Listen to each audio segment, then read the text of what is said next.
Energy Media readers, today we're going to be talking about electrification of transportation, particularly in Canada. And I have with me Josipa Petrunic, who is the Executive Director of the Canadian Urban Transit Research and Innovation Centre. So welcome to the interview. Thank you. Now, could you give me an overview of your organization, please? Sure. So the Canadian Urban Transit Research and Innovation Consortium, or we call it CUTRIC, is basically a national innovation consortium that includes a bunch of members from industry, academia, utilities, government, and everybody is dedicated to low carbon smart mobility technology innovation. So pretty much any kind of technology development that moves Canadians faster, cheaper, and greener than individual passenger cars can do. That's what we do, and the goal is to make Canada a world leader in this technology space. Well, that's terrific. Now, I understand that electric buses is one of your projects, and I've interviewed a number of folks on electric buses from outside of Canada, and it appears that e-buses are very close to price parity, and they are, within a few years, nobody's going to be buying diesel buses anymore. What's your take? Yeah, so I mean, electric bus is definitely a core focus of what we do. The concept of electric bus, it includes two types of electrified vehicles. One is battery electric bus that just works off battery, and the other one is hydrogen fuel cell electric bus. And most people think that they're different things because the automotive sector has kind of positioned them as oppositional, but in reality, they're both electric vehicles. It's just that one has a hydrogen generator on board and the other one has to plug into the grid. So definitely electric buses of both types are taking off globally in Europe, North America, Asia, and they're doing it because governments are making commitments to climate action. Like, that's what's driving all of this. But on the back end, happily, they also are a lot cheaper to operate and they end up saving money over time. The problem is they're a lot more expensive to buy upfront, and so that's the challenge everyone is facing. Now, you must be very pleased with the announcement that GM made a day or two ago about their new lineup of EV vehicles. And the key thing for me was batteries. Batteries are now appear to be under 100 kilowatt an hour, and there are all kinds of innovations and increases in range and so on. How does that affect e-buses or hydrogen buses as well? Yeah, so I mean, both hydrogen and battery electric buses have batteries on board. So batteries are a core important component. But historically, and by that I mean the last 5 years, most transit agencies have talked about getting bigger and bigger and bigger battery packs to go further and further and further. The problem with that is they cost more and more. And even though the price point's coming down, it's not coming down that much in the heavy duty world because the units are not as many as the cars out there. You know, millions of cars are sold every year, but only hundreds of buses are sold every year. So bigger battery packs aren't always the solution, but they're part of the solution. The big solution for battery electric vehicles and hydrogen fuel cell electric buses and buses overall for public fleets is the charging infrastructure and the hydrogen fueling. So regardless of your battery, the big challenge to overcome is actually the infrastructure for charging and fueling. Gotcha. Now let's talk about another project of yours that I'm kind of excited about, and that's an autonomous shuttle. And I understand that you already have one operating in Calgary.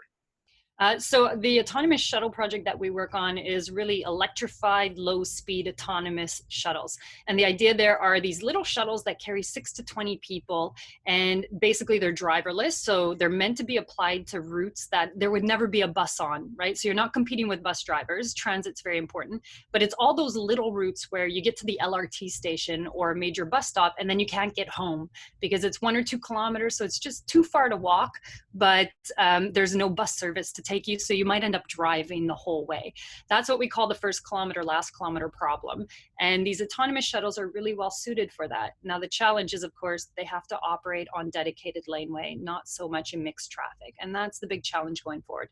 There have been a lot of pilots in Canada, one including in Calgary recently in the last year. The problem with that is they were one-off pilots and they didn't lead to enough operational data for transit agencies to start buying these things en masse. So we're trying to get the technology to a stage where you can get to a big fleet procurement.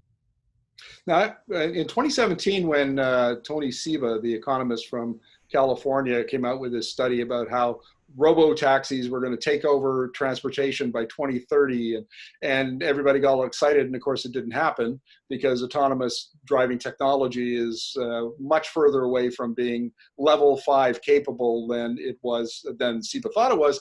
But nevertheless, it sounds like the autonomous shuttle is level 4. How close are we to getting to a level 5? So, I mean, in reality, we don't need a level 5. Not if you're asking me or transit fleets. Level 4 is where we want to be. These autonomous shuttles that are meant to move a bunch of people over short distances more quickly than ideally their own car could do in the future if the right price signals are there, they really need semi-dedicated laneway and dedicated laneway. So the issue is not making autonomous vehicles capable of mixed traffic in all conditions. That's level 5. The issue is redesigning our city streets to allow for mass mobility that's automated, connected, and high speed. We got to redesign the way we design cities. And if we keep thinking that cars and car technology needs to accommodate going anywhere, anytime, under any circumstances, then we're going to keep building cities built around the car. But if we build cities built around transit, then we're going to dedicate laneway and we'll get autonomous shuttles at level 4 moving people more rapidly than your car could ever do. Can you give me a bit of a timeline for making significant progress on the autonomous shuttles? Are we talking mid-2020s, 2030, 2035? What's your take? It depends what you define as significant progress. But if by that you mean how far between where we are today, which is we've done some pilots, but nobody's buying these things, and Calgary Transit or Edmonton Transit buying a whole bunch of these things to connect their LRT systems to suburbs, right? I would say we're 5 years away from that if government and transit agencies get involved in integration trials right now, by which I mean in the next 2 years, they really need to get involved in piloting 10 to 20 of these shuttles on dedicated laneways to learn all the glitches and overcome all those challenges so they can get to some big procurements. That is possible. The challenge is that you have lots of different makers of these shuttles, and these shuttles don't talk to each other. So that's the big tech thing we got to overcome.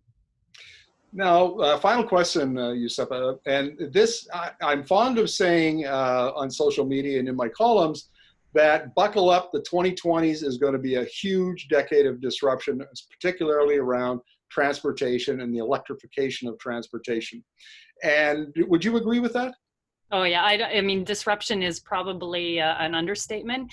Our entire transportation energy matrix is going to change. And it's not going to change because people are doing sexy and cool things out there like Tesla. It's going to change because governments are going to mandatorily need to change the way we live in terms of how much energy we consume and how we move around if we actually have a hope and heck of achieving climate action. If we don't care about the climate, then there won't be disruption, not at the speed that you're talking about. But if we actually do, then city streets, the vehicles you're in, the kinds of cars you're even allowed to drive, all of that's going to change in the next 10 years fundamentally.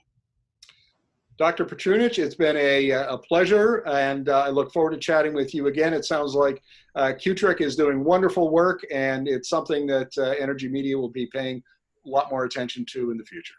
Thank you so much. Sure. Great. I tell you,